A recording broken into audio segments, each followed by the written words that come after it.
After ato na kita nagtrabaho. After ato natambay pa ko na depressed pa ko unsa Ang company. pagpanabanahon ako. Primero gid nako na-assign ko dito sa kaniri operation. So kaingon So natagpuan ko dito sa coordinator. Nahadlok kay ko, ikaw, gusto ka mo trabaho sa Canplan? So hi everyone, it's me First CJ again, and for today's video is I have visitor, one of my best friend, Jackie. Yahoo! Story about taga-asa ka? Taga Cagayan. Originally yun, Bukidnon. Bukidnon. Maramag Bukidnon, Dagumbaan. Shout Kompleto out. na siya, ha? Shout out sa taga Bagumbaan? Dagumbaan. Dagumbaan. Ito na ako sa ilang. Once. Once. Once, pagpamalayi. No, twice. Nakato ko Twice, balik. Katong before, basta nag-ato ko. Birthday ni Mami Ata. Before ka pa, mula ka padulong Croatia. Tatar. Charot. So, pila nakakatuig sa kuan? Kagayan? Sa Cagayan yun is 14 years. 14 years. Gano'n may ato ka Cagayan? Ang tinawag na pag-graduate din akong college. So, lain din mag-graduate ka college kayo mga Marimpress. Asa ko, padulong after ana, so nato kong Cagayan. Kaya taga-Bukid man ko. Taga-Bukid man ka? Sumatag yung syudad, kaya gusto gid magpa-syudad. Uh-huh. So, nato ko sa kong isuon dito sa Bugo. Kinsay una sa inyo? Si Kuya lang. Si Kuya. Uh-huh. Si Kuya, si Nimi, si Cecil. Ikaw dayan. After ana, kaya inusala naman ako dito sa Bukid. Ako naman ako akong papag Uh-huh. mami. So, nangita ko kung future na ako. Uh-huh. Kaya ato po ko syudad, pa-syudad ko. Pasyudad. So, ako edad ato nga time, pag ato na akong CDO is 18 years old. Pwede na. Oh, Pwede siya so, underage. siya ka underage. Pwede na. After ato na kita nagtrabaho. After ato natambay pa ko na depressed pa ko. Unsa ako na akong future. So ako mo nagtrabaho so na-experience akong TESDA. Unsa imong gispelahan dito? Sa Cagayan? Sa kumsat Unsa imong gispelahan? Korean language. Korean language. Gusto nimo ato Korean? Gusto nimo ato Korean? Wala gito sa akong plano. Experience ko na lang itong TESDA kay libre man ni Arroyo. Gloria Arroyo pa to nga time ha. Gloria na pangunta na pila mong edad. So basta ka to na. So bala to. After atong TESDA nakakita na kay trabaho. After ato nag-ano pa ko nag-eskwela gyud ko kay Gloria Arroyo dito sa Sabal. Sabal Hospital Puerto. Na ay dito'y housekeeping. Naka-eskwela din ka housekeeping. Pila man to ka? Household. 1 month. Basta 1 month kapin. O na naka-experience eh. Ay, pwede naka-materialize din eh. But lang. Kaya mo na ba ito certification? Pero na certificate. Pero wala mi Kuha. Wala mi nakatkuha yung ginsito kay Marna Bagsa. Okay. Pero at least na-experience. No? Oo.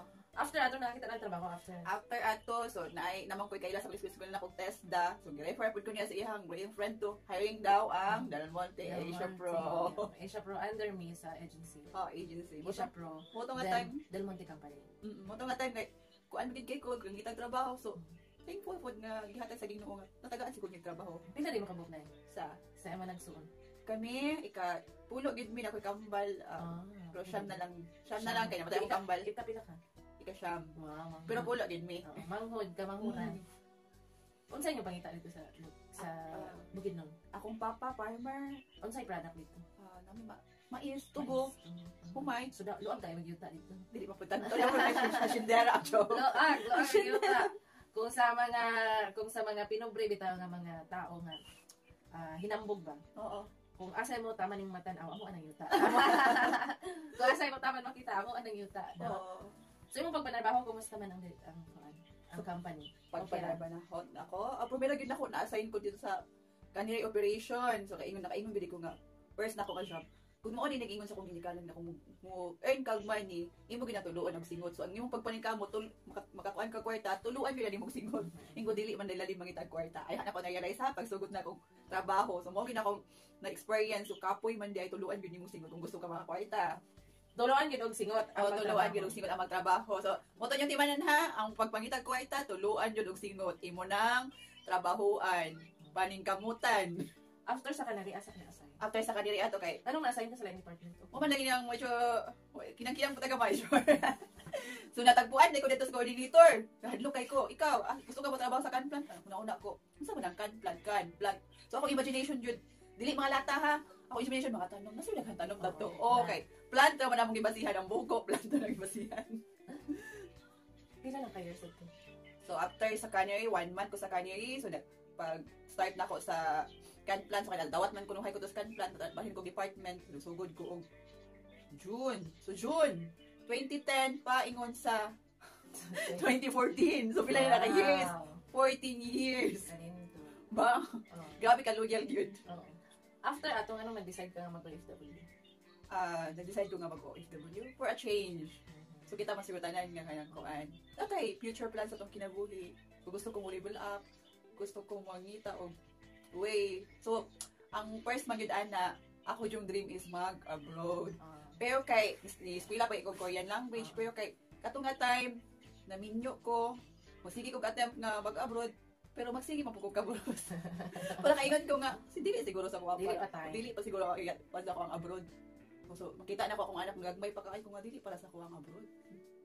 So katong nga time na kung friend kini si Percy, kay ano man going po siya to sa time na pag-apply sa Croatia. So nainggan nyo nasad ko. So moto na desidido nasad ko kuan. Nangandoy nga mo abroad na pud ko. So wala ko nagdahom nga mo din ihatag sa Ginoo sa kuha. Time na gid niya ang OFW siya. Unsa imong unang challenge pagkaingon diri? So ang una gid akong challenge no pagpaingon diri, money, dude. So as in gabi ka stress, magita kwarta. Siyempre, gasto nimo sa imong mga expenses nimo like processing sa imong visa, plite, placement fee. Kailangan pa ka magbili og kwarta sa Pinas. Oo.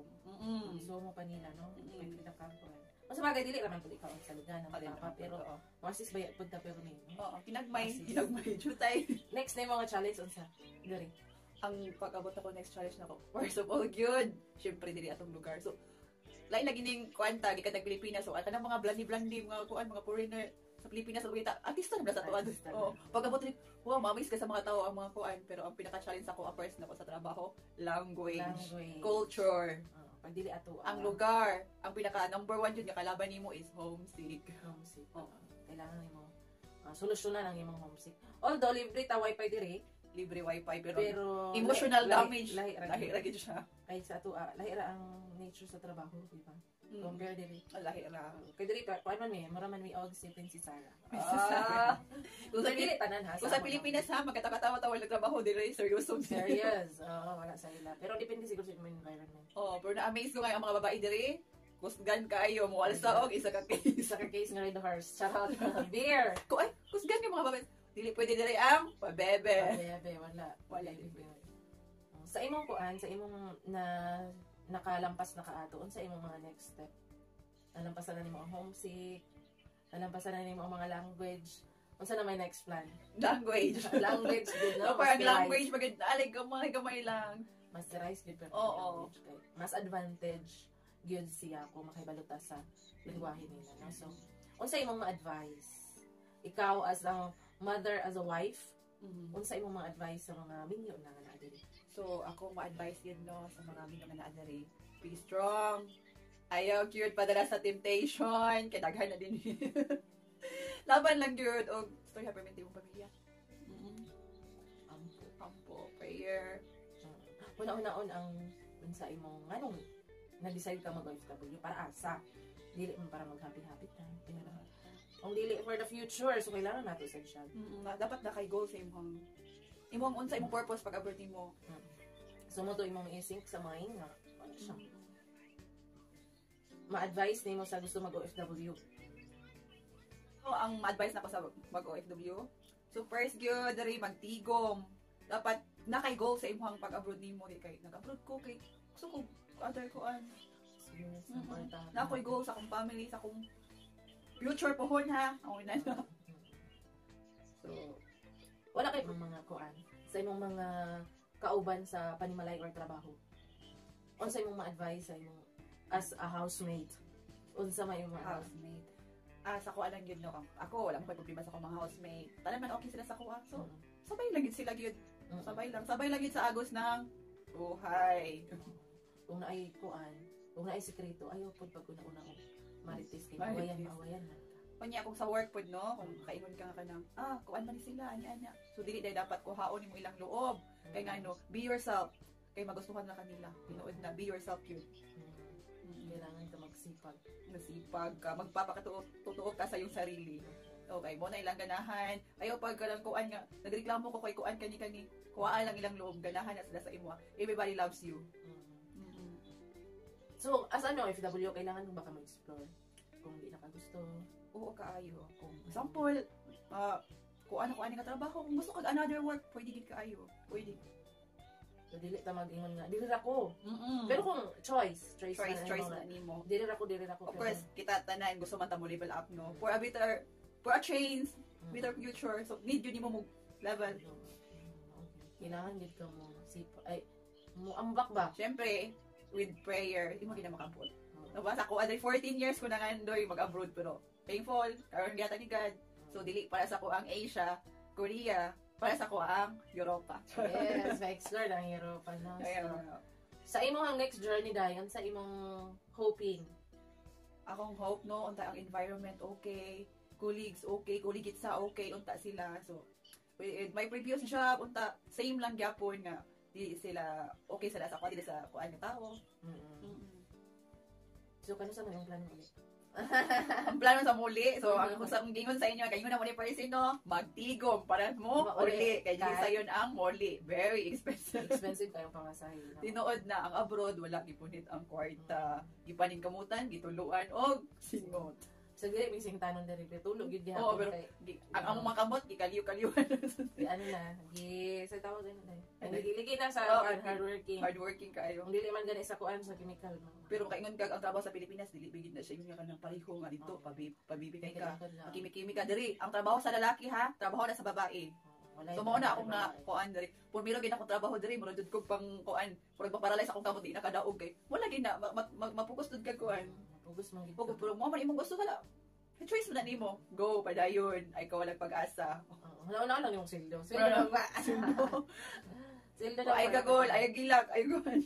Pero normal ang hilak sa time nga abot pa ka. Kay lesson learn man imong ang imong unang hilak mo na nimong hugot ay mo na imong kuan kusog. Try ka sa niyang tanan. So sa imong ano dai pa 1 year na ka diri. Going to 8 months. Going to 8 months out. Abot ko yung mga May, katapusan kita May 30, 31 ba to? So going to 8 months, so dili rin matagdan ang kuan. So sa una, magkahilak ko na kayo kay magkawala-wala ko sa dalan no. Kung magkauban yung hilak lagi na sila binay kay pwedeng lagi yung among trabahoan. Magbike na sila 4.2 kilometers, 3.2 kilometers, 5 kilometers mo na ilahang bike ko mag-scooter. So dili ilalim every day. Back and forth. Back and forth. Nya tugnaw pag ina kayo. Kung di ka kabalo mag-bike, wa kay choice baklay gud ka. Unsa nakanindot diri kan? Nakanindot diri sa ibang bansa. Sa ako alang ha, limpyo ilang lugar. So wala kayo ikanang wala kay krimen, wala kay mga delikado ba? Oo. Safety ra siya. Dili wala dino kulit. Dili ingon nang maglakaw ka kung bakulbaan ka kay basin na nagsunod nimo wala na dili. Wala kawatan diri. Di ba mo sikag ana sa imong hangbag kay may kawatan nagsunod wala. Dili magbaklay ka ikaw ra bang pulisa. Pero not all naasa uban. Naasa uban country. Hindi naasa uban cities. Cities.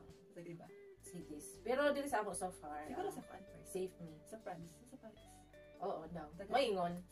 Pero again sa among experience wala kaayo. Safety ra mi diri. Sa linog, sa baha, safety ra gyud wala gyud diha. Sa Pilipinas pa lang kapila ko gikawatan hanggang hagon gikos Pilipinas. Di man ano gyud siya. Pero katong kawatan sa Pilipinas sa shout out. Nakita ka siguro kanako. Gimingaw na. Gimingaw na ka. Asa na to akong suki sa Puerto. So, unsa man, carry ra ang kuan. Carry ra ang mga food diri. Carry ra ang food diri for mayo gibitaw. Tapos mangita ito sa pagkaon sa Pinoy. Pero kadugay pag ilang masigit man pud sa salam kay di mas hilig magluto. Malam bro man pud mo ilang pagkaon. Pero kuan gyud magit pakita ang pagkaon sa kuan kay Pilipinas. Labi na bulad. Oh. Salamat gid kayo sa magpadala sa bulad no og sa kanang mga dilata, bitlog, no ginamingaw. Although naaman diri pero pangita tapos kung i-convert lagi pud nimo ang kwarta mahal kaayo gid na. Sa hindi naman ganahan mo palit kung mahal kay tatipid lagi. Ang pandari ngayon 1 euro pero gamay kay na siya sa tuwa 5 pesos pero dali na siya 60 pesos, 60 to 80 pesos. So muna gingon nila ayaw na lang i-convert. Kung gusto ka mo kaon. Kung gusto ka mo kaon ay pag-convert pagkaon no. So, mao to guys, that's all for today's live. Thank you sa imong pagpa-unlock ug good luck sa imong new journey. Sa imong we see you around summer. Mula ang December to si Seaside. So for a change, mo ato na pud ko og laing lugar, magbulag na pud mi akong best friend. Moduwa ro mi sa iya kay kuan man layo. Pila hours gani? 5 hours ba? 4, 3, 4, 5 gani. Depende ko ra to. Kung ano man good kung bus yan, mas madugay. Pero kung private ka, car 3 hours. Barge din Doriaca? 2 hours na daw kanila. Barge din Doriaca? Di kay Barge din lang to, Zagreb 2 hours na na. 2 hours. Sometimes SBT. Sao na lang. So that's all for today's live streaming or videos. Thank you so much everyone. Ingat kayo lagi. Ano. Bye.